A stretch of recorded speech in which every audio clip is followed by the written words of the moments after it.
हरिओम तत्सत। सभी के हृदय में विराजमान ईश्वर को नमन, वंदन और प्रणाम।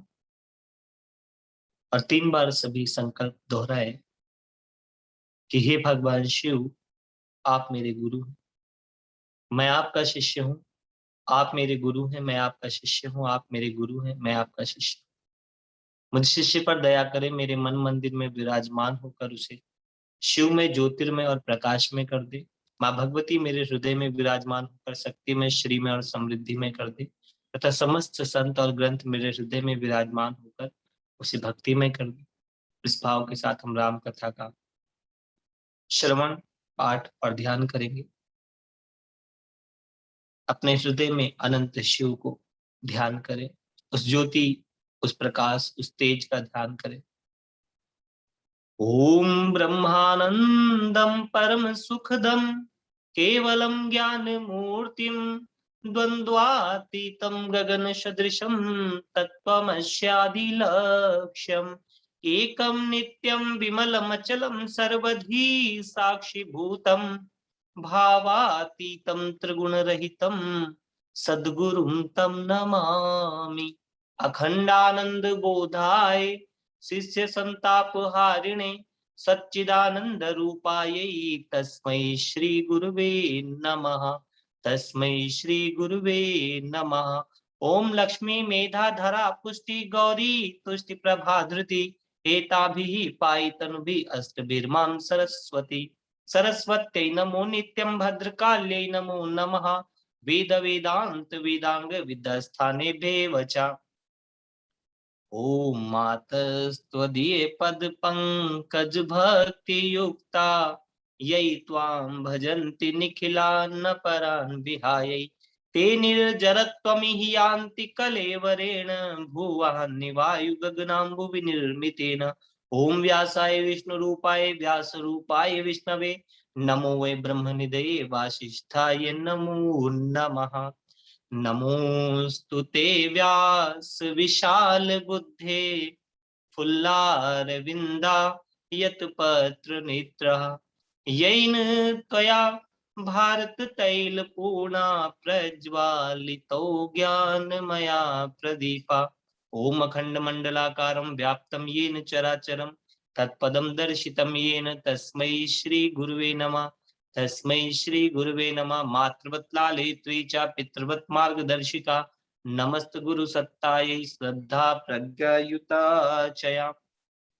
ओम नमोस्तु अनंताय सहस्त्रमूर्तये सहस्त्रपादाक्ष शिशिरोर्बाहवे सहस्त्रनाम्ने पुरुषाय शाश्वते सहस्त्रकोटि युगधारिणे नमः। हरि ओम तत्सत्।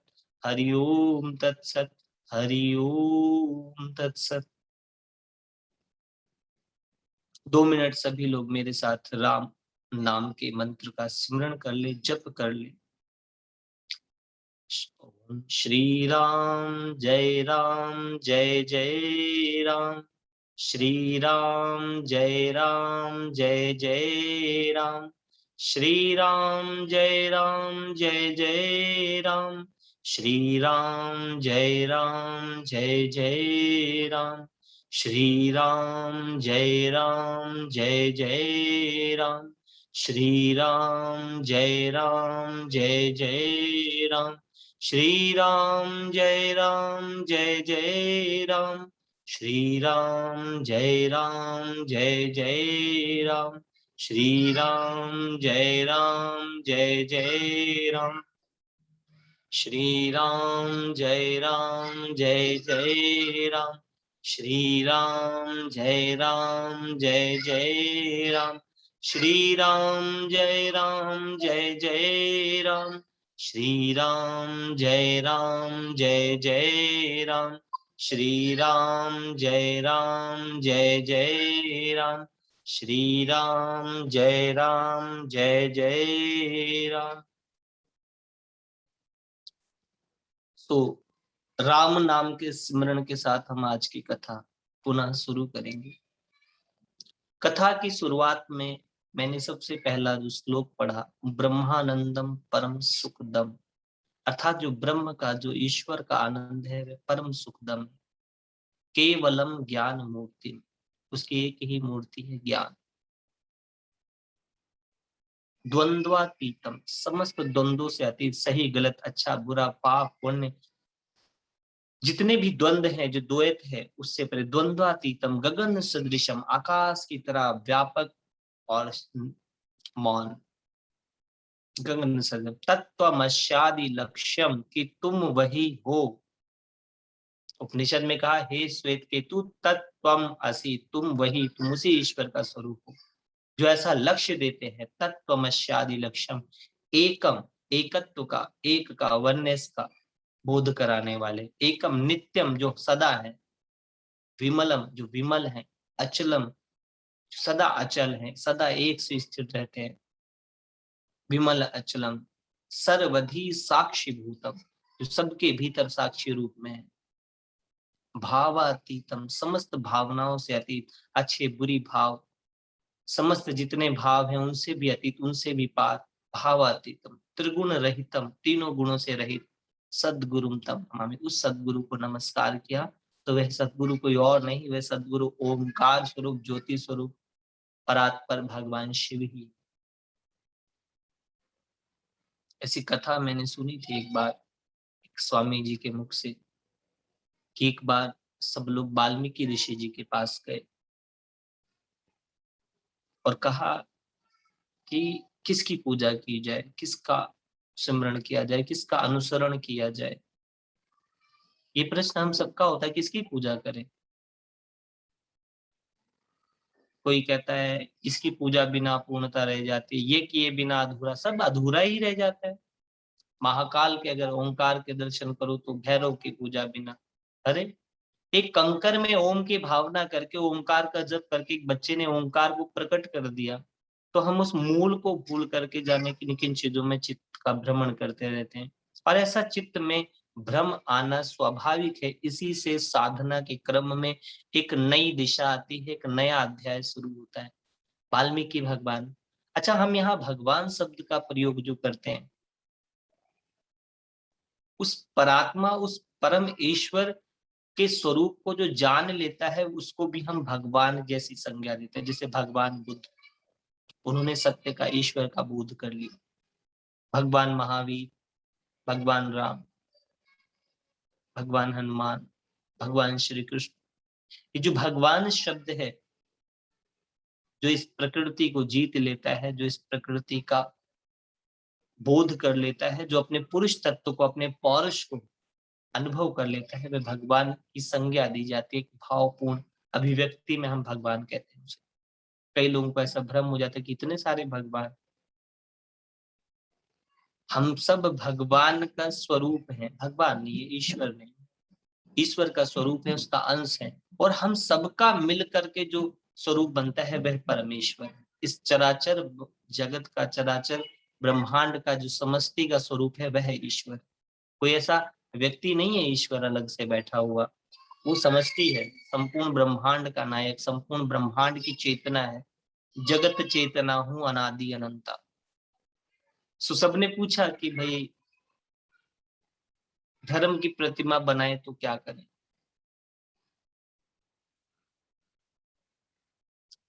कैसे बनाए धर्म की आकृति को, क्या क्या आकार दे, क्या स्वरूप दे, क्योंकि बिना प्रतीक के उस अप्रतिम ईश्वर का ध्यान कैसे करेंगे।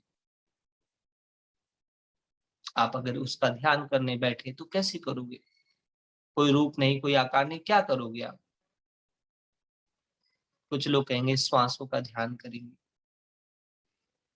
आती जाती श्वासों को देखें, लेकिन देखते समय उस सांसों के नाद को सुनोगे, श्रवण करोगे शब्द स्वरूप में, या उसके अनुभव, उसकी सेंसेशन, वाइब्रेशन, लेकिन अंत में उस ज्योति का ही ध्यान करना होगा, क्योंकि यह तो नाव है, साधन है, साध्य तो नहीं।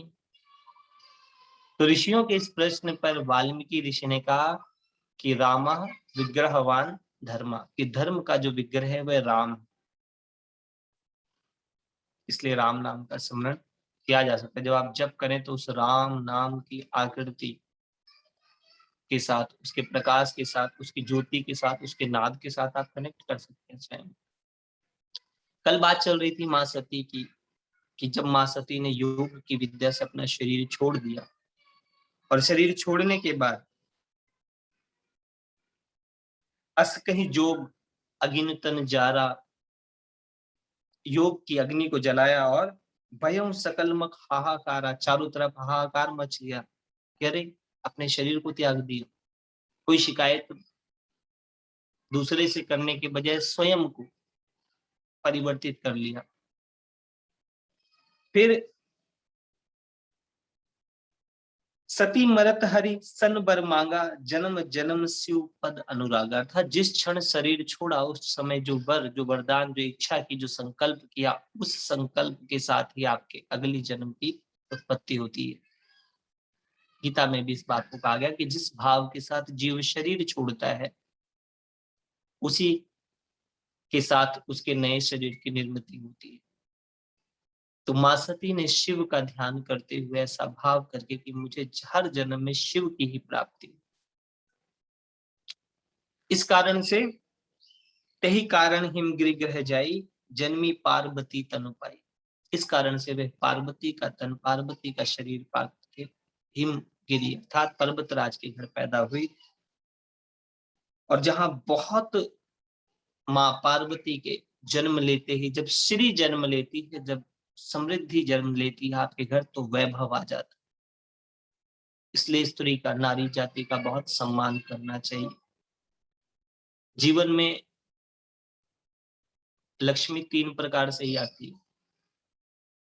एक लक्ष्मी माँ के रूप में होती है। आपके जीवन में जो लक्ष्मी है वो माँ के रूप में भी आती है। माँ के रूप वाली लक्ष्मी का काम है आपका ध्यान रखना, आपकी केयर करना। एक लक्ष्मी पत्नी के रूप में आती है, जिसको आप भोग भी सकते हो और भोग करके मुक्त भी हो सकते हो। और एक लक्ष्मी कन्या के रूप में आती है, जिसका आपको ध्यान रखना है और वह किसी और के सुख का कारण बनेगी, लेकिन उसके होने से आपका सम्मान है। लक्ष्मी का होना ही सम्मान का पात्र है। माँ पार्वती के जन्म के बाद उनके यहाँ पर बहुत बहुत प्रकार की समृद्धि का विस्तार होने लगा। अलग प्रकृति सुखद हो गई। जब कोई पवित्र आत्मा जन्म लेती है, अर्थात जिसने योग और ध्यान से शरीर छोड़ा है, तो वो शरीर धारण भी योग और ध्यान से ही करेगा। तो इस कथा में एक चीज हम यह भी सीखें कि हम भी जब शरीर छोड़ें तो ध्यान से छोड़ें, उस अनंत की स्मृति में छोड़ें, अपने इष्ट के, अपने परमात्मा के, अपने प्रीतम के, अपने स्वामी के, और उस ओम, उस ज्योति स्वरूप ईश्वर के ध्यान में शरीर छूटे। नारद जी आए, मां सती का दूसरा पार्वती के रूप में दर्शन करते, कौतुक हुआ। वो जानते हैं कि वो जगत अम्बा जो संपूर्ण ब्रह्मांड की अधिष्ठात्री है, उसने पुनः रूप धारा है। अब इन कथाओं में भ्रम भी पैदा हो जाता है कि कौन श्रेष्ठ। एक तरफ मां सती या मां भगवती के लिए कहा जाता है ज्ञान नापी चेनतासी, देवी भगवती ही सा, बलादा कृष्ण मोहाय महामाया प्रक्षिते। कि हे महामाये, आप एक क्षण में गए बड़े से बड़े ज्ञानियों के चित्त को मोह में डाल देती हैं। और एक तरफ वह सरल एक कन्या के रूप में प्रकट हुई, जो वो अबोध इनोसेंस है, जो कहती है मुझे तो नहीं पता। तो इन कथाओं में एक तो भ्रम पैदा हो जाता है, अरे ऐसे कैसे, मां सती कैसे नहीं पता था। भगवान शंकर तो सर्व ज्ञानी हैं, सब जानने वाले हैं। तो हम इन बातों से समझे, इन चरित्रों के माध्यम से कुछ बात समझाई गई है, उस समझ के अनुसार ये कथाएं बनी हैं। अनेक चरित्र, अनेक कैरेक्टर प्ले किए हैं। और जिस प्रकार चरित्र जो है, जो कैरेक्टर प्ले किया जाता है, उसका कारण दो ही है, मनोरंजन, आनंद और शिक्षा। इन 3 कारणों से ही लीलाएं की जाती। लीला का अर्थ होता है नाटक। तो ईश्वर की जो लीलाएं हैं वह जीव को कुछ अनुभव देने के लिए हैं, कुछ आनंद देने के लिए हैं, और कुछ शिक्षा के थ्रू विद्या प्रदान करने के लिए। क्योंकि शिक्षा से विद्या की तरफ जाना है। अध्यात्म विद्या है, विद्या ददाति विनयम। इस विद्या से ही विनय पैदा होती है। और सविद्या विमुक्त, विद्या वह है जो आपको मुक्त कर दे। तो इन कथाओं के माध्यम से उस आनंद, उस विद्या को जानना है, उस सिद्धांत को जानना है जिनके कारण ये कथाएं बनाई गई। ये कथाएं मात्र रटने के लिए नहीं है। इन शब्दों के उच्चारण से आपके भीतर जो ऊर्जा पैदा होती है उसको समझना भी है। सच में पाठ करने से ऊर्जा पैदा होती है आपके भीतर, आपके संकल्प सिद्ध होने लगते हैं, लेकिन उसको जानना भी है कि कैसे वो कार्य कर रहे हैं। क्योंकि खाली मानना नहीं, जानने का, मानने के साथ साथ जानना और अनुभव करना, इन कथाओं के माध्यम से हमें यह संदेश है। सो नारद समाचार सब पाए, कौतुक कहीं गिरी गए सिधाए, कहा मुनि बिहस गूढ़ मृद बानी, सुता तुम्हारे सकल गुण खाने। उन्होंने माँ पार्वती के पिता को कहा, ये तो सकल गुणों की खान है, ये कन्या इतनी भाग्यशाली है। अब यहाँ पर एक बात देखो, साधु लोग स्वतः चलकर आते थे, गुरु खुद चलकर आता है आपकी तरफ। नारद जी स्वतः चलकर आए हैं। इन कथाओं के माध्यम से आप समझ लें कि आपको गुरु की के पास जाने की जरूरत नहीं, गुरु स्वयं आपके पास चल के आएगा, आपके सुख में भी, आपके दुख में भी। बस आपको उस गुरु के प्रति सम्मान का भाव रखना है, वंदना का भाव रखना है। सम्मान दिया नारद जी को उन्होंने। और पुराने समय में साधु लोगों को 3 विद्याएं जरूर आती थी, या तो ज्योतिष या हस्तरेखा, आयुर्वेद, और या फिर प्राण चिकित्सा, जिसको आशीर्वाद लोग समझते हैं, एक्चुअली वो प्राण चिकित्सा होती थी, जिसको हीलिंग बोलते हैं, जिससे वे ऊर्जा के द्वारा व्यक्ति को ठीक कर देते थे, जो उसका रोग शोक था वह हर लेते थे। तो जो साधु लोग हैं उनको भी सीखना चाहिए कि वो विद्या का आश्रय ले। साधु विद्या का आश्रय ले, तप का आश्रय ले, तब वह सम्मान का पात्र होगा। ऐसा नहीं कि लाल कलर का कपड़ा पहन करके मांगना शुरू किया, नहीं नहीं, वह साधुता नहीं, वह तो साधुता के ऊपर एक दाग है। साधुता तो यह है कि राम की ध्यान में इतना रमन कर लिया, इतना तप, इतना तेज, इतनी तपस्या कर ली कि उसके जाते ही जिसके यहाँ वो कदम डाले उसके यहाँ आनंद आ जाए। मोते अधिक संत कर लेखा, अर्थात मुझसे अधिक संत की वाणी सिद्ध होती है, ऐसा भगवान का वचन है। तो संत को सांसारिक इच्छा, तृष्णा और वासनाओं का अंत करना होता है। तो साधु के पास विद्या होनी चाहिए, जैसे नारद जी के पास थी। हस्तरेखा विज्ञान भी जानते थे, देखा हाथ की रेखाओं को, और कहा जोगी जटिल अकाम मन, नगन अमंगल वेश, अस स्वामी यही कहा मिले हैं, परिहस्त असरेख। इसके हाथ में ऐसी रेखा है कि इसका जो पति वो योगी होगा, अकाम होगा, अमंगल वेश अर्थात ब्यूटीफाई नहीं होगा, अमंगल गले में सांप डाल रखा होगा, अर्थात कुछ अद्भुत सा वेश होगा। तो सबने कहा ये तो बड़ा गड़बड़ है। हम अपने जीवन की जो दशाएं हैं उन दशाओं के माध्यम से तुरंत घबरा जाते हैं। नहीं, ज्योतिष आपको डराने का विज्ञान नहीं है, ज्योतिष तो आपको दिखाने का विज्ञान है। और ज्योतिष का उपचार, यहाँ कोई उपचार नहीं किया नारद जी ने उनका, उस दशा की वजह से माँ पार्वती की एक दिशा निर्धारित करी। तो इस कथा के माध्यम से आज मैं बताऊं, अगर कुंडली में कोई दशा है तो दिशा निर्धारित कर ले।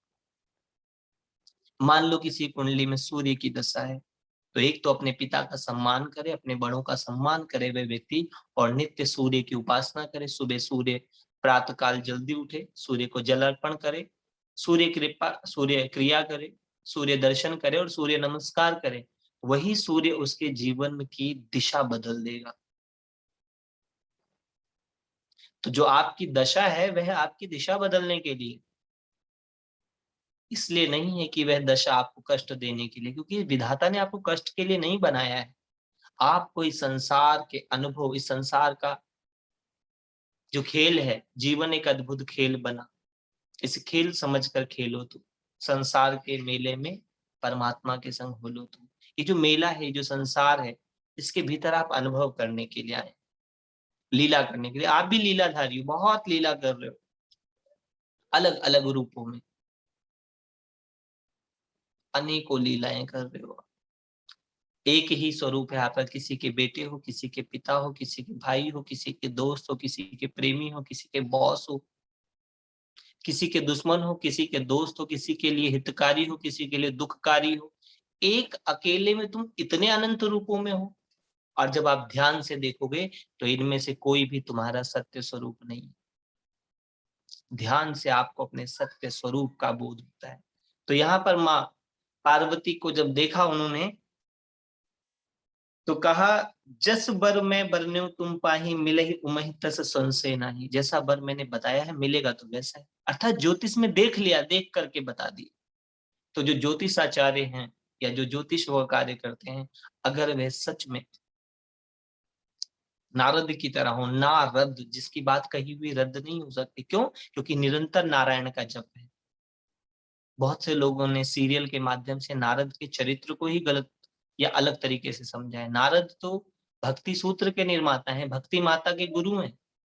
ज्ञान वैराग्य के कारण जब ज्ञान वैराग्य बेहोश हो जाते हैं और भक्ति रोती है, तो किससे? अपने गुरु नारद से रोती है। भव भव साधु, हे साधु मेरी मदद करो। और नारद जी ने समस्त वेद शास्त्रों को जब पाठ करके सब सुनाया, गीता सुन करके थोड़े से ज्ञान वैराग्य से आंख मले और फिर सो गए। तब क्या किया? नारद तपस्या करने गए ताकि भक्ति का दुख दूर हो सके। तो नारद जैसा जो ऋषि है, जो देव ऋषि है, उसके चरित्र को समझना चाहिए। और ऐसे ऋषि तुल्य लोगों को ही अधिकार है किसी के जीवन का ज्योतिष देखने का, क्योंकि जो दूसरे के कल्याण की कामना करके रखे वही ज्योतिष आचार्य हो सकता है। तो नारद जी ने कहा कि जो मैंने बता दिया उसमें संशय बिल्कुल बिल्कुल डाउट करने की जरूरत ही नहीं, मैं प्रत्यक्ष देख सकता हूँ। ज्योतिष देखने का विज्ञान है, ज्योति प्लस ईश। ज्योति वो प्रकाश है, ईश्वर का प्रकाश है, जिसके माध्यम से देखा जा सकता है। त्रिकालदर्शी है वह ऋषि। तो जो भी ऋषि है, जो ध्यान करता है, जो तप करता है, उसके पास ये विद्याएं हैं। और अगर जो लोग इन विद्याओं का ध्यान करते हैं, अनुसरण करते हैं, तो उनको अपने चरित्र के अंदर तप लाना बहुत जरूरी है। तो कहा, जे जे बर के दोष बखाने ते सब शिव मैं अनुमाने। ये तो सब भगवान शिव में भी है। और जो विवाह शंकर सन हुई, दोषो गुण सम कह सब कोई। कि अगर उमा का विवाह महादेव के साथ हो जाए, तो भाग्य में जो प्रकरण दोष रूप में समझा जा रहा है, लोग उसे गुण समझेंगे। अर्थात जो वेस्ट है वह बेस्ट हो जाता है, अगर आप किसी गुरु, किसी आचार्य के कहे अनुसार चलने लग जाए तो।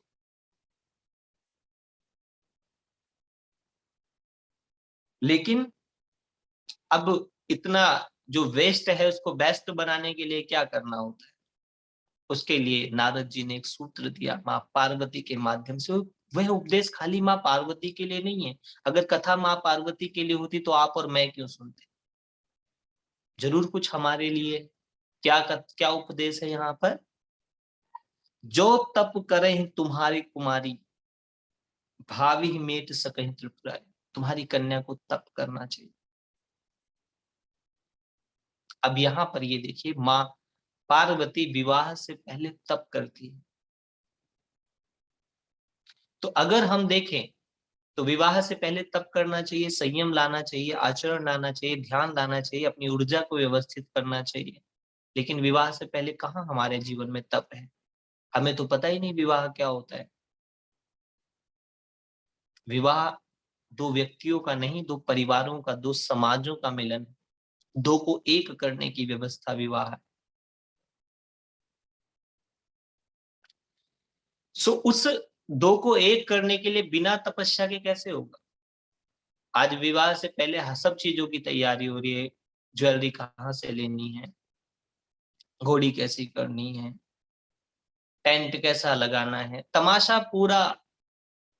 लेकिन जो लोग विवाह कर रहे हैं उनको आचरण का कितना ज्ञान है, कितना पता है उनको कि व्यवहार कैसा करना है दूसरे के साथ, दूसरे को सम्मान कैसे देना है, दूसरे को अपने से अधिक स्नेह कैसे दे पाओगे। बिना तप के, बिना त्याग के, बिना तपस्या के क्या ऐसा संभव हो पाएगा कि अपने अहंकार को झुकते हैं ना? झुकने का अर्थ ही अहंकार है। विवाह एक ऐसी क्रिया है जिसमें झुक करके ही प्रवेश होता है। सबसे पहले सिर झुकाना पड़ता है, मात्र सिर नहीं, अपने अहंकार को झुकाना होता है। तो बिना तप के अहंकार कैसे झुकेगा? बिना टीचर, बिना गुरु के कैसे सीखना चाहिए? मैं तो ये चाहता हूं कि क्लासें होनी चाहिए। विवाह में सटकर्म होते हैं, जैसे पूजा के सटकर्म होते हैं ना, पवित्रीकरण, संकल्प, न्यास, प्राणायाम, धारणा, ऐसे विवाह के भी होते हैं। दर्शन, देखना, हाउ टू वॉच, कि कैसे देखा जाता है एक दूसरे को। स्पर्श, कि तन से ज्यादा किसी का मन और किसी की आत्मा को कैसे स्पर्श किया जाता है, ऐसे सटकर्म है विवाह के, तो वह सब सिखाने चाहिए। माँ पार्वती तपस्या करने जा रही विवाह से पहले,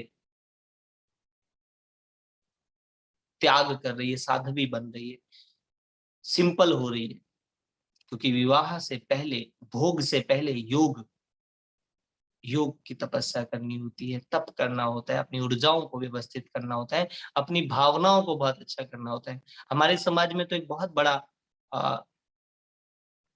गलत रिवाज है, लड़का बिगड़ा हुआ है तो सोचते हैं विवाह कर दो सुधर जाए। कैसे सुधर जाएगा? शादी के बाद अपने आप अकल आ जाएगी। अच्छा, जो कर रहे हैं उनको नहीं आई आज तक, पहले साधना होनी चाहिए, तप होना चाहिए। सनातन परंपरा कहते हैं कि विवाह से पहले व्यक्ति को साधना, तप, संयम आना चाहिए। तो करही जाई तप शैल कुमारी, नारद कहा सुसत्य विचारी, कि अगर हे पार्वती, हे शैल कुमारी, तुम्हें तप करना होगा, उपदेश दिया तप करने का। तो जब कभी भी आपके घर में भी किन्हीं बच्चों का विवाह हो तो उनको भी बताएं कि भैया कुछ थोड़ा सा इस विषय पे कुछ पुस्तकों का अध्ययन करो, प्राणायाम कर लो, ध्यान कर लो, रोज मेडिटेशन करना सीख लो। वरना अच्छे अच्छे लोग विवाह के बाद आह भरने लगते, क्योंकि तप नहीं किया होता। ता से त्याग, पा से पवित्रता। अहंकार इतना है, समर्पण होगा कैसे? स्वीकार भाव कैसे होगा? वर माला कैसे डालो, किसी को कैसे स्वीकार कर पाओगे? कैसे कैसे एक भाव होगा? कैसे दो परिवार संबंधी होंगे, सम कैसे होंगे? बिना तप, बिना ध्यान, बिना साधना तो नहीं होगा। बिना साधना के तो आप अपना टोर, अपना अहंकार ही दिखाने का प्रयास करोगे, और अहंकार से सामने वाले के भी अहंकार को जागृत कर लेते हो, और फिर जो आपके माध्यम से सृष्टि होती है वह बहुत ही कठिन और बहुत ही दुष्ट और बहुत ही विकृत होती है। सो माँ पार्वती ने तप किया, इस माध्यम से सभी माताएं बहनें भी समझें कि विवाह से पहले अपनी कन्याओं को साधना करना सिखा दें, उनकी भावनाओं को बैलेंस करना सिखा दें, उनके चित्त को आत्मा में रमण करना सिखा दें, प्रकृति से कनेक्ट होना सिखा दें। आज जो समाज में विवाह कामयाब नहीं हो रहे, उसका कारण ही यही है कि दोनों में बराबर का अहंकार है। साधना तो की ही नहीं, कोई झुकना नहीं जानता, और झुकोगे नहीं तो टकराओगे। एक बार हम कहीं विवाह करा रहे थे, एक देवी जी आकर के एकदम से जैसे ही मंगल सूत्र और सिंदूर धारण की रस्म कराई, तो वे देवी जी जोर से चिल्लाकर बोले, एक बात पूछूं मैं आपसे, बुरा तो नहीं मानोगे? मैंने कहा अगर बुरा मानने वाली बात होगी तो मान लिया जाएगा, बाकी आप पूछ लें, ये तो पूछने के बाद निर्धारित किया जाएगा कि बुरा मानने योग्य बात है या नहीं। अब जब आप किसी को कहते हैं कि आप बुरा तो नहीं मानोगे, इसका मतलब भीतर आप कुछ ऐसा करने वाले हैं कि सामने वाले को बुरा लग जाएगा। लेकिन अगर आप संयम रखते हैं, योग रखते हैं, तो आप उस स्थिति को बहुत सहज संभाल लेते हैं। हमने कहा बताएं, क्या आपने लड़की की मांग में सिंदूर डलवाया, उसको मंगलसूत्र, पुरुष को कुछ क्यों नहीं करवा रहे? बस बात तो सही है। प्रतीक, मांग कन्या की ही क्यों भरी जाए? मंगलसूत्र उसको ही क्यों बांधा जाए? सो मैंने कहा आप अपने पति को साथ लाएंगे क्या? नहीं। मैंने कहा आप उनको बुला लीजिए, उनकी मांग भरवा देते हैं आपसे, सिंदूर उनके मांग में लगवा देते, मंगलसूत्र उनके गले में लगवा देते, कम से कम आपकी तो तृप्ति होगी। वैसे मांग में सिंदूर भरने का अर्थ होता है कि पुरुष एक वचन देता है कि मैं आपकी मांग भरूंगा, आपकी जो डिमांड्स होगी उसको पूरी करूंगा अपने सामर्थ्य अनुसार। जब वह ये वचन देता है कि मैं आपको हर हाल में खुश रखने का प्रयास करूंगा, तब वह पति, पति का अर्थ होता है मालिक, अगर कोई आपके लिए ऐसा संकल्प कर ले कि मैं आपको खुश रखने का प्रयास करूंगा, हालांकि ये है बहुत मुश्किल काम। जब तक आप स्वयं स्वयं को खुश करने की इच्छा नहीं रखते, कोई दूसरा आपको प्रसन्न कर नहीं सकता। लेकिन जब कोई ऐसे भाव रखता है, तब वह पति बन जाता है। और जब वो ऐसा भाव करता है कि मैं तुम्हारी समस्त भूलों को माफ कर दूंगा, तब वह पति परमेश्वर बन जाता है। क्योंकि क्योंकि परमेश्वर ही सारी भूलें माफ कर सकता है, पति परमेश्वर।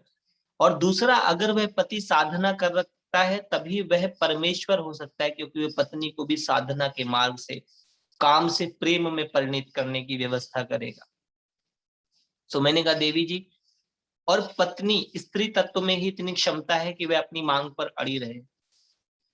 जैसे माँ पार्वती की मांग है कि शिव को ही प्राप्त करूंगी, तो उसने अपनी मांग के लिए तप कर लिया, साधना कर लिया, संयम कर लिया। तप का सर्वोच्च उदाहरण है माँ पार्वती। और मंगल सूत्र, वह बंधन को भी मंगलमय मानती है। वह प्रेम के बंधन में बंध करके ही स्वयं को आनंदित महसूस करती है। उसे ममता का बंधन पसंद है, उसको प्रेम का बंधन पसंद है, उसे स्नेह का बंधन पसंद है, उसे परिवार का बंधन। वह बंधन में भी उस आत्मज्ञान को प्राप्त कर लेती है। पुरुष बंधन नहीं, पुरुष तो मुक्त होकर के आत्मज्ञान प्राप्त करता है, पर स्त्री तत्व इतना विशाल, इतना शाश्वत, इतना पावरफुल है कि वह समस्त बंधनों में भी रह करके स्वयं को मुक्ति का अनुभव कर लेती है। इसीलिए बुद्ध को घर छोड़कर जाना पड़ा, लेकिन यशोधरा ने उस घर में ही उन नियमों को, उस संयम को उस घर में ही साधना कर ली उसने। और इसलिए स्त्री को बहुत महत्वपूर्ण हमारे ग्रंथों में दर्जा दिया गया है। कहीं कहीं एक दो जगह पर स्त्री के लिए जो बातें कही गई, वह भी किस परिवेश में कही गई हैं, ये भी समझना हो। क्योंकि अगर स्त्री को कोई कष्ट देता है, तो वह स्त्री ही होती है। इसलिए स्त्रियों को, स्त्रियों का बहुत सम्मान करना चाहिए। आप सब माँ पार्वती, माँ सती का स्वरूप हो, जरूर साधना करो, अपने शिव को, अपने कल्याणकारी ईश्वर को प्राप्त करो। एक बार हमारा कहीं प्रवचन था, तो प्रवचन में हम बता रहे थे कि भाई नारी पुरुष से अधिक है। सीता राम, पहले सीता है फिर राम है। राधा कृष्ण, पहले राधा है फिर कृष्ण है। लक्ष्मी नारायण, लक्ष्मी है फिर नारायण लक्ष्मी विपरीत लगेगा। एक जगह थे शंकर पार्वती, पार्वती शंकर नहीं होता, शंकर पार्वती। लेकिन जैसे ही उसने गौर किया, उसने साधना की, उसने ध्यान किया, तो क्या हो गया, गौरी शंकर। साधना के द्वारा उसने तपस्वी को भी पीछे कर दिया और स्वयं को आगे कर दिया। इसीलिए जब फेरे होते हैं, तो चौथे फेरे में स्त्री आगे हो जाती है। तो जो पीछे चल सकता है, वही आगे चलने की भी सामर्थ्य प्राप्त करता है। किसी का अनुसरण करना, शिष्यत्व जो है, वो स्त्री तत्व के पास स्वतः प्राप्त होता है। किसी की बात मान लेना, अहंकार कहाँ मान पाता है। इतनी सी बात में नारद की बात मान गई माँ पार्वती की, ठीक है गुरुदेव, कोई तर्क नहीं, कोई वितर्क नहीं, कुछ नहीं, सिर्फ कहा और मान लिया। इसीलिए धर्म के नाम पर स्त्रियों को अगर कुछ ज्ञान दिया गया है, तो उन्होंने मान लिया है। वे जानने का सिरदर्दी मोल ही नहीं लेती, वे तब या वे मान लेती है। ये स्त्री का चित्त की, उसकी विशालता है। सो जो भी तप करेगा, वही अपने चित्त की शुद्धि, अपने चित्त की सिद्धि और अपने ईश्वर का अनुभव कर पाएगा। वरना जो श्रद्धा है, वह अंधश्रद्धा बन जाएगी, और आप माता रानी को भी काम में लगा दोगे। माँ मुरादे पूरी कर दे, हलवा बांटूंगी। माँ से मुरादे पूरी करवाओगे हलवे के चक्कर में। हनुमान जी के मंदिर में जाते हैं लोग, हनुमान जी की तरह राम नाम जप नहीं करते, रोज डेली एक्सरसाइज नहीं करते, साधना नहीं करते, बलिष्ठ नहीं बनाते, बस बूंदी हनुमान जी के मुंह में डाल दो। बूंदी डालने से हनुमान जी से काम नहीं होगा। हनुमान जी के उस राम तत्व का ध्यान करें, उस प्राण की क्रिया को करें। वायु पुत्र थे, पवन पुत्र थे, तुम भी उस पवन को, उस वायु को, उस प्राण को अपने भीतर भरो, तप करो। नारद जी की बात मान करके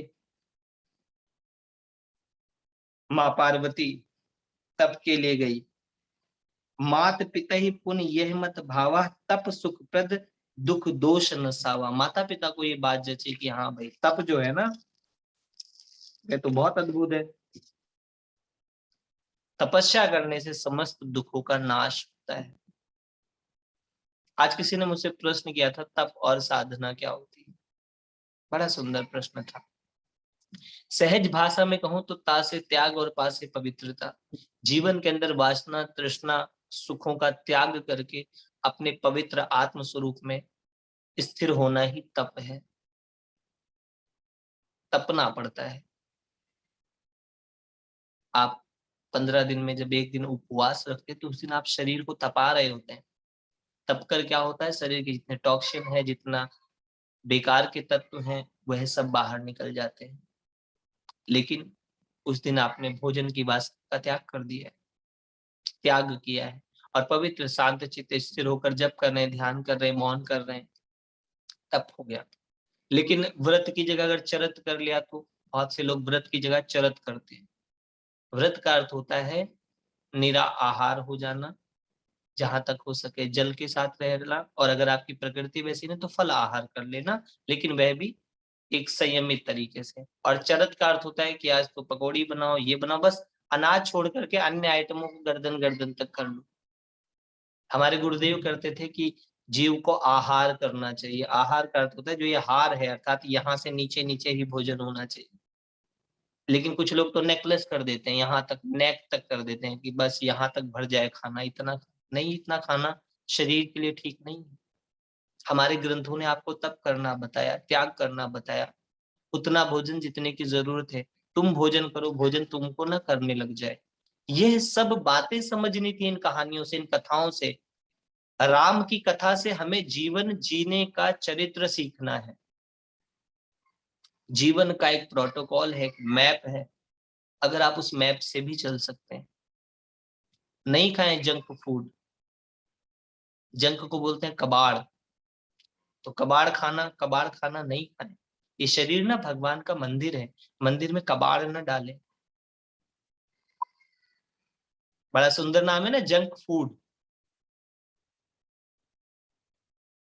मेरी अंग्रेजी बहुत अच्छी नहीं है, एक बार मैं उसकी परिभाषा निकाला था कि जंक तो कबाड़ को बोलते हैं और फूड बोलते हैं खाने को। तो ये तो शुद्ध कबाड़ खाना है। कितने अद्भुत लोग हैं। तो इस कबाड़ खाने से बचें, फल आहार करें, शुद्ध आहार करें, क्योंकि आहार आपकी साधना का एक बहुत बड़ा हिस्सा है। जो आप खाते हैं उससे आप निर्मित होते हैं। इसीलिए शायद ऋषि मुनियों ने कहा, जैसा खाओगे अन्न वैसा हो जाएगा मन, और जैसा पियोगे पानी वैसी होगी वाणी। तो अन्न और जल बहुत महत्वपूर्ण है। तो तप में क्या है कि तप में त्याग करना, अर्थात जिसकी जरूरत नहीं है उसको नहीं रखना। आप बहुत सारा जो एक्स्ट्रा गैदर करके ले चल रहे हो, अगर वो छोड़ दो तो ही आपके भीतर एक पवित्रता, एक प्योरिटी, एक शांति का अनुभव हो जाएगा। और साधना में जप आता है, प्राणायाम आता है, आसन आता है और ध्यान आता है। साधना में आप अपने तन को साधते हो। जितेंद्रिय आसनो जितेंद्रिय सासो जितेंद्रिय मना। सबसे पहले आसन को साधते हो। आसन को साधने के लिए श्वास को अर्थात प्राणायाम करते हो, और श्वास के द्वारा मन को साध कर आत्मा में प्रवेश करना ही साधना है। अपने शरीर को अपने हिसाब से चलाना। ये आंखें आपके हिसाब से देखें। आपकी जो सेंसेस हैं, जो आपकी इंद्रियां हैं, इनके लिए आप ना भागो, यह आपके लिए काम करे। यह साधना है, साध लेना, इनको अपने हिसाब से चलाना। तो तप के लिए कहा कि तप क्यों करना है? तप बल प्रपंच रचे ही विधाता। अर्थात ब्रह्मा ने तप के बल से ये संसार रचा है। तप बल शंभु तप बल विष्णु सकल जग त्राता। इस संपूर्ण जगत को चलाने की जो स्थिति प्राप्त हुई विष्णु को, वह तप के माध्यम से हुई। स्थिर नामक तप ब्रह्मा जी ने किया। कभी कुछ क्षण आप भी स्थिर होकर एकदम बैठ जाए, ओम का जप कर या राम का जप कर। क्योंकि ओम और राम दोनों में अगर आप उच्चारण करोगे तो एक जैसी ध्वनि आएगी। कुछ क्षण हम करके देखते हैं। आंखें बंद कर ले। ओम।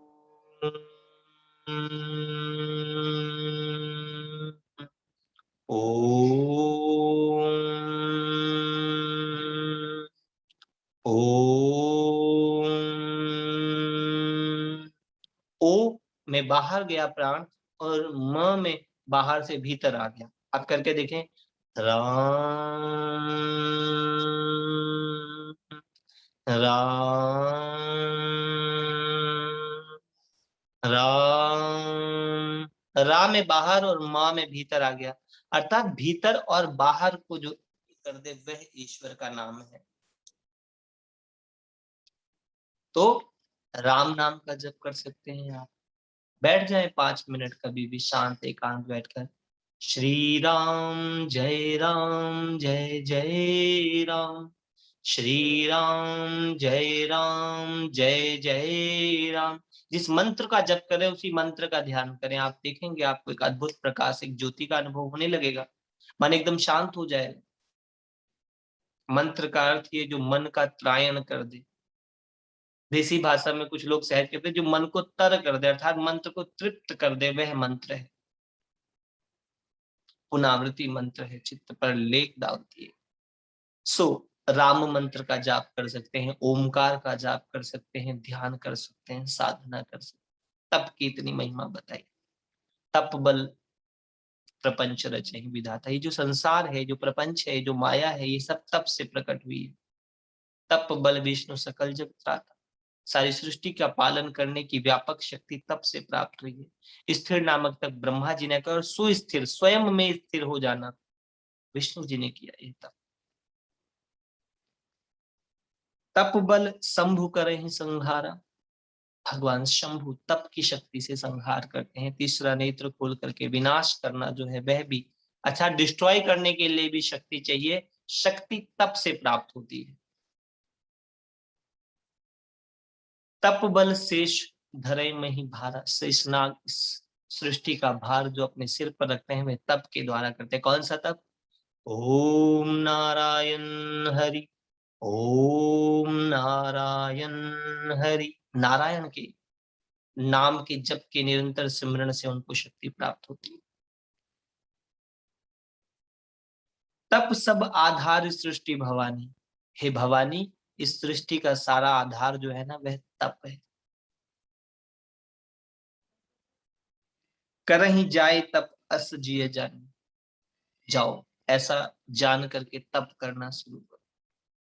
तो गुरु वही है जो आपको तपस्या करने का उपदेश दे, तपस्या करने का आदेश दे, तपस्या करने का आपको समय प्रदान करे, तपस्या करने के लिए आपको जागृत करे, आपको आशीर्वित करे। वह नहीं कि आशीर्वाद से तथास्तु, नहीं नहीं, ऐसा तथास्तु नहीं होगा। इतना सस्ता सौदा नहीं है। ये तो प्रेम की बात है उधो, बंदगी तेरे बस की नहीं है। यहाँ सिर दे के होते हैं सौदे। आशिकी इतनी सस्ती नहीं है, इतना सस्ता नहीं है आशीर्वाद। कि जब आप किसी से कृपा मांगने आते तो वो कहता है कर और पा, वह कुछ करने का सिद्धांत अर्थात तप करने का सिद्धांत देगा। क्योंकि तप से जो है वो आपके मल का अर्थात जो चित्त के अंदर दोष है उनका नाश होता है, और तब आपको अपने निर्दोष स्वरूप का बोध होता है। सो अगर हमारे देवी देवताओं ने तप किया तो हम नहीं करेंगे क्या? करना ही पड़ेगा। हमारे देवता इस चरित्र के माध्यम से यही बता रहे कि आपको भी तप करना चाहिए। माँ पार्वती को जो चाहिए उसके लिए संकल्प लेकर तप शुरू किया। आप भी तप शुरू करें। अर्थात और ऐसा नहीं है कि तप का खाली जप ध्यान ही है, ये तो आत्मा की स्थिति को प्राप्त करने के लिए। संसार में भी अगर आपको कोई चीज करनी है तो तप करना होता है। आप कोई पढ़ाई करते हैं तो उसके लिए आपने तप किया है, साधना की है। अर्थात काम के लिए इतनी साधना कर ली तो राम के लिए भी तो थोड़ा सा समय निकालें। हम अपने काम को कितना महत्व देते हैं, जिससे हमें धन अर्थ की प्राप्ति होती है, हमें काम में बड़ा अनुभव है। तो राम के लिए भी तो थोड़ा सा समय में निकाल लो, थोड़ा सा ध्यान कर लो। ज्यादा नहीं, थोड़ा सा, थोड़ा सा कर लो। फिर थोड़े से थोड़ा और ज्यादा कर लो, फिर थोड़े से थोड़ा और ज्यादा कर लो। मैं तो चाहता हूँ जैसे घर पे पार्टियां होती है ना, ऐसे ध्यान की पार्टी होनी चाहिए। जप पार्टी रखो। कॉकटेल पार्टी की जगह नाद आराधना रखो। बढ़िया सा नाद चले। एक बार हमारा एक ग्रुप गया था एक बर्थडे में, तो बर्थडे समुद्र के बीच में था और वहां एक साधिका ने इतना अच्छा सॉन्ग बजाया, गगन में आवाज हो रही है झीनी झीनी, सुनता है गुरु ज्ञान ज्ञानी ज्ञानी। क्या अद्भुत उस पे डांस हो रहा था, कितना सुंदर नृत्य कर रहे थे सब लोग, सब नृत्य कर रहे थे और मैं आराम से ध्यान से उन सबका दर्शन कर रहा था।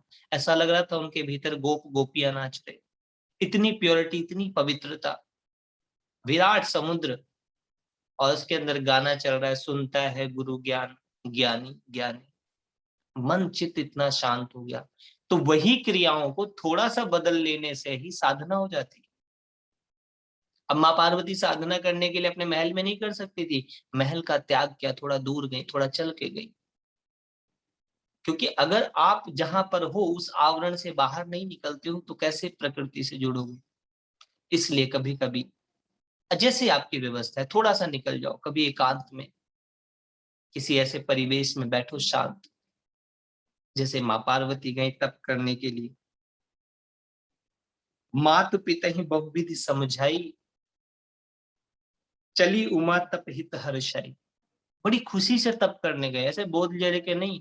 अगर कभी हम आपको कहें कि चलो हमारे साथ वृंदावन, और बैठेंगे किसी एकांत वृक्ष के नीचे, बट वृक्ष के नीचे, जैसे भगवान शिव बैठ जाते थे, नहीं मिलेगी वहां पर बढ़िया सी रेशम की गद्दी, नहीं चलेगा एसी, लेकिन उस ईश्वरीय कृपा का अनुभव तो करो कभी कभी। तो कुछ क्षण तप के लिए निकलो, चलो कभी ऋषिकेश सप्तऋषि घाट पर एकांत गंगा के किनारे या जल के अंदर कमर तक बैठो और स्थिर होकर के तप करके देखो कितना आनंद आता है। अभी अनुभव ही नहीं किया, करके देखना।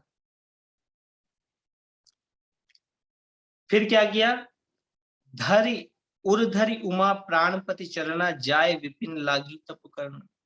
हृदय में ईश्वर भगवान शिव का ध्यान करके विपिन वन में जा करके तप किया, अर्थात नेचर में जाना होगा। ये कॉन्क्रीट में तप नहीं होगा दिल्ली की।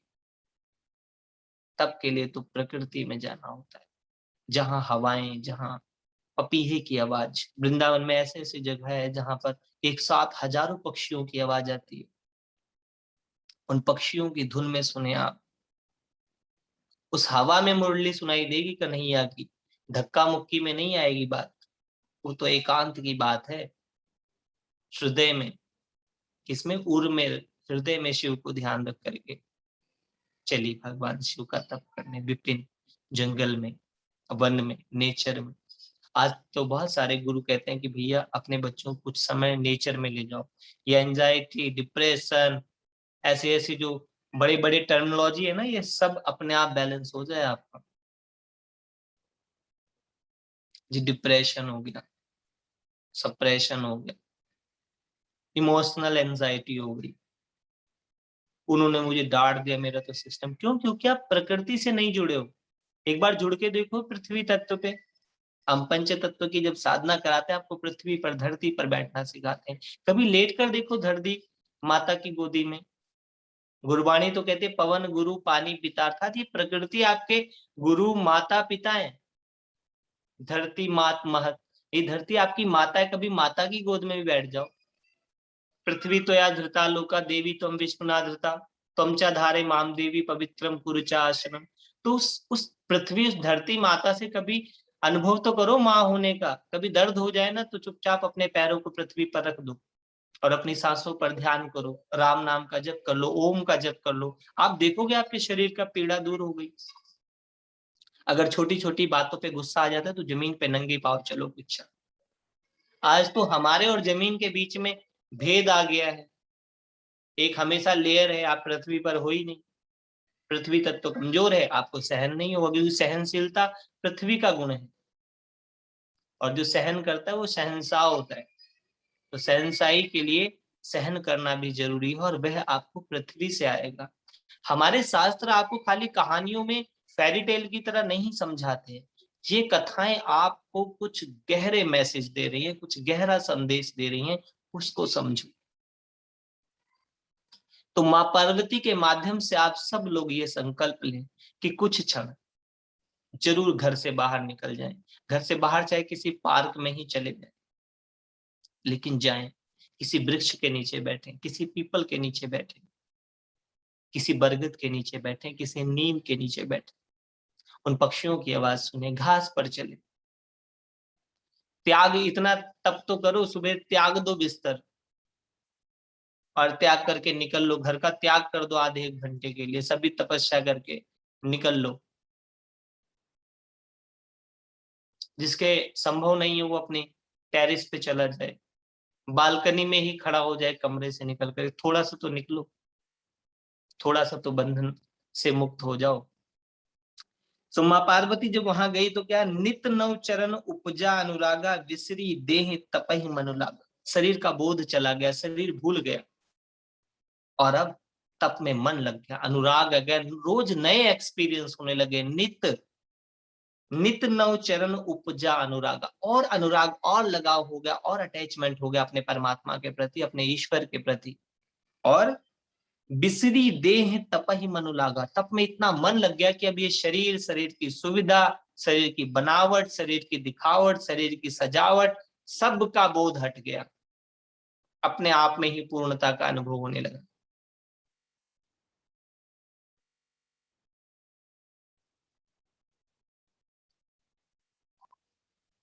सो फिर क्या हुआ,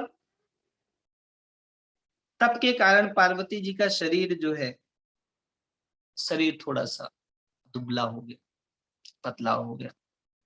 माँ पार्वती ने यहाँ पर ऐसा तप करके, ऐसा तप का एक स्तंभ स्थापित किया कि फूड ऑफ द गॉड, एक कॉन्सेप्ट है, एक बुक भी है, ईश्वर के द्वारा फूड, प्राण के द्वारा, मात्र श्वास के द्वारा वायु पी करके ही रहने लगी। अपर्णा बनी, पर्णा अपर्णा, अर्थात पहले पत्तों के द्वारा और फिर पत्तों का भी त्याग कर दिया, अर्थात इस प्रकार का तप की प्रकृति के साथ एक हो गई, कुदरत नेचर के साथ सिर्फ प्राण के द्वारा ही जीवित रहने लगी। ऐसा संभव है लेकिन साधना के माध्यम से, ऐसा नहीं कि हम भी जिद में छोड़ दे, नहीं, धीरे धीरे धीरे रे मना, धीरे से सब हो, सहज सहज पके सो मीठा होए। तो साधना को सहज करें, आप अपनी प्राण क्रियाएं बढ़ाएं, आप ध्यान को बढ़ाएं, देखेंगे आपके खाने की बहुत सारी इच्छाएं कम हो जाएंगी। इमोशनल ईटिंग करते हैं, गुस्सा आया तो जाकर चॉकलेट खा ली बहुत सारी, वजन बढ़ गया, आप दौड़ करके उसको घटाने की कोशिश कर रहे हैं, अंदर से मन फीका कर रहा है तो पाव भाजी भर दी यहाँ यहाँ तक। अब वे पाव भाजी एसिडिटी कर रही है, लीवर को तंग कर रही है, क्या क्या कर रही है। आप थोड़ा सा संयम करके देखें, थोड़ा सा तप करके देखें, आप सृष्टि के इतने महान समय में हैं, इस समय तो एक अंश भी आप करके देखो, एक कदम आप बढ़ाकर देखो, 1000 कदम परमात्मा आपकी तरफ चल देगा। आ हिम्मत का एक कदम बढ़ा, प्रभु मंजिल तक पहुंचा देगा। सबका बोझ उठाने वाले तेरा भी बोझ उठा लेंगे, अर्थात सबसे प्रेम करने वाला सर्व ईश्वर तुम्हारे से प्रेम नहीं करेगा क्या। सो आज की जो कथा है माँ पार्वती की, वे यही है। माँ पार्वती जहां तप कर रही थी, पूरा उपवन सुंदर एक वन निर्मित कर दिया, गार्डन बना दिया जहां पर तप कर रही थी, सुंदर सुंदर वृक्ष, वृक्षों पे फूल आ गए। तो आप भी नेचर के साथ एक हो, माँ पार्वती ने एक पूरा उपवन निर्मित कर दिया, तो आप भी तो छोटा सा उपवन बना सकते हैं। कुछ पुष्प लगा लें अपने गार्डन में, अपनी बालकनी में, कहीं वृक्ष लगा लें और रोज उस वृक्ष को 2 मिनट 5 मिनट प्रेम दे। प्रकृति के साथ कनेक्ट करना तप का पहला विधान है, प्रकृति के साथ, प्राण के साथ, और फिर आत्मा के साथ, और फिर परमात्मा के साथ। सबसे आप पहले आप प्रकृति और प्राण के साथ एक होंगे। जैसे जैसे आपकी प्राण शक्ति बढ़ेगी, आपकी प्रकृति के साथ, नेचर के साथ, तब आपको आकाश में वो अनहद नाद सुनाई देगा, जिसको कहते हैं अनहद नाद बजे घट भीतर। वो अव्यक्त, वो अदृश्य सदृश्य होने लगता है तप के माध्यम से। तो ऐसा चरित्र था माँ पार्वती का। इस चरित्र से हम सब समझे कि विवाह से पूर्व तप करना चाहिए, थोड़ी साधना कर लेनी चाहिए। लोग विवाह से पहले उठपटांग चीजें करने के लिए आते हैं कि बिफोर मैरिज एक सोलो ट्रिप लेना है हमने, सोलो ट्रिप के बजाय एक साधना ट्रिप भी करें, उसके कंपैरिजन में एक साधना ट्रिप भी रखें। आयरा साधना की बड़ी ट्रिप ऑर्गेनाइज करती है, साधना की रिट्रीट कराना, पंच तत्व की साधना कराना, प्राण की साधना कराना। भागवतम ग्रंथ के बाद जो अनुभव करने के लिए गंगा किनारे, ये सब बहुत उसको शौक है। समाज को ऐसा कुछ करने के लिए आप भी सहयोगी बने, वरना इन कथाओं की स्टोरियां तो आप लोगों को सारी ही पता है कि राम जी ने जन्म लिया, जन्म के बाद क्या हुआ, उसके बाद वो वनवास गए, वो तो सब कुछ रटा हुआ है। वह तो सीरियल में और अच्छे से इतनी बार मॉडिफाई करके इस तरीके से दिखाया जा रहा है कि पूछो मत। लेकिन ज्ञान ये कहता है, माँ उमा का जो चरित्र है, हमारी जगत माता ने हमें तप करना सिखाया है। तो जो लोग भी माता के भक्त हैं वह तप जरूर करें। उमा चरित सुंदर में गावा, सुनो शंभु कर चरित सुहावा। ये मेरी उमा का, मेरी माँ का चरित्र था। तो समस्त माताओं बहनों से ये हाथ जोड़ के अनुरोध है कि हमारी जो जगत माता है उसके चरित्र का थोड़ा सा अनुसरण जरूर करें। कल हम जगत पिता भगवान शिव के चरित्र का गायन करेंगे कि उसके बाद उनका चरित्र क्या है। उपदेश को मान लिया गुरु के और तप करना शुरू कर दिया। कृपाओं के चक्कर में मत करो, तप करो, जप करो, ध्यान करो, थोड़ा सा कर लो। 24 घंटे में 2 घंटे 40 मिनट बहुत है। दसम अंश तो करो, 40 मिनट रोज एक्सरसाइज करो, 20 मिनट जप करो, 20 मिनट प्राणायाम करो, ठीक है। 40 मिनट सत्य साहित्य का अध्ययन करो या सत्संग सुन लो, और 40 मिनट मौन। 2 घंटे 40 मिनट हो गए आपके 10 मंत्र। बाकी आप अपनी मर्जी से बिताओ 21 घंटे, 21.5 घंटे, कौन रोकता है। तो जब आप इस जीवन को व्यवस्थित बैलेंस से जियोगे, तब आप जीवन में नित नए अनुभव करोगे। नित नव चरण उपजा अनुरागा, आपके भीतर भी अपने ईश्वर के अलग अलग अनुभव होंगे। वो अनुभव जो आपका है। भगवान शिव आगे कहेंगे, उमा कहां अनुभव में अपना। मैं भी अपने अनुभव से कह रहा हूं कि साधना से मिलता है। आप भी इस बात को अनुभव करना। कल हमने कहा था ना कि निरमा वाले भी कहते हैं पहले इस्तेमाल करो फिर विश्वास करो। बिना अनुभव के विश्वास नहीं, बिना अनुभव का विश्वास जो है। और अगर विश्वास कर लिया तो उसके अनुभव के लिए तप करो। माँ पार्वती ने संशय नहीं किया बिल्कुल। आज तुरंत अपने गुरु की, नारद की बात मान ली है तप करने की। क्यों? क्योंकि तप के बाद अनुभव हुआ। नित नव उपजा अनुरागा, नया नया एक्सपीरियंस, नया नया अनुभव ईश्वर के प्रति हुआ।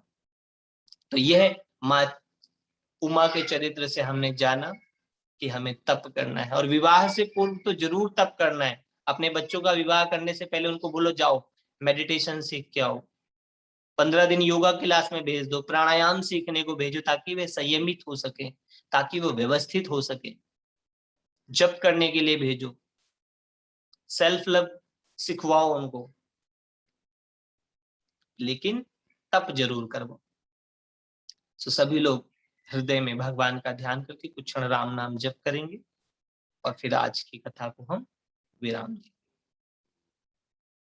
ओम एकाक्षरं बिंदुसयुक्तं नित्यं ध्यायन्ति योगिनः कामदं मोक्षदं। ओंकाराय नमो नमः। श्री राम जय राम जय जय राम।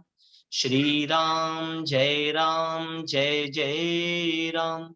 श्री राम जय राम जय जय राम।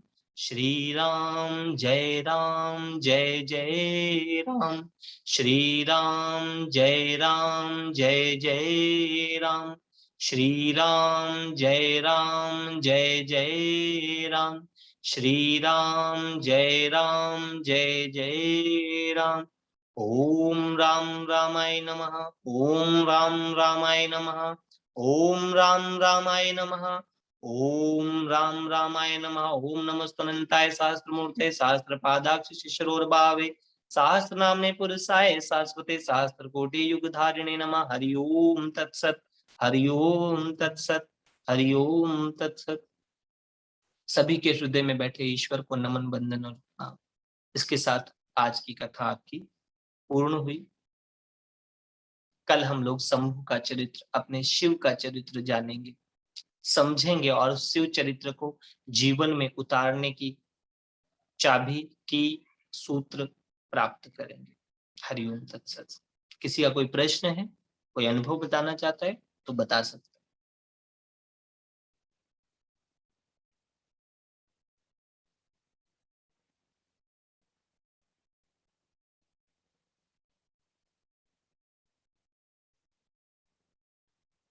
है किसी का कोई प्रश्न? नहीं है तो फिर हरिओम तत्सत। सभी के हृदय में विराजमान ईश्वर को पुनः एक बार नमन, वंदन और प्रणाम।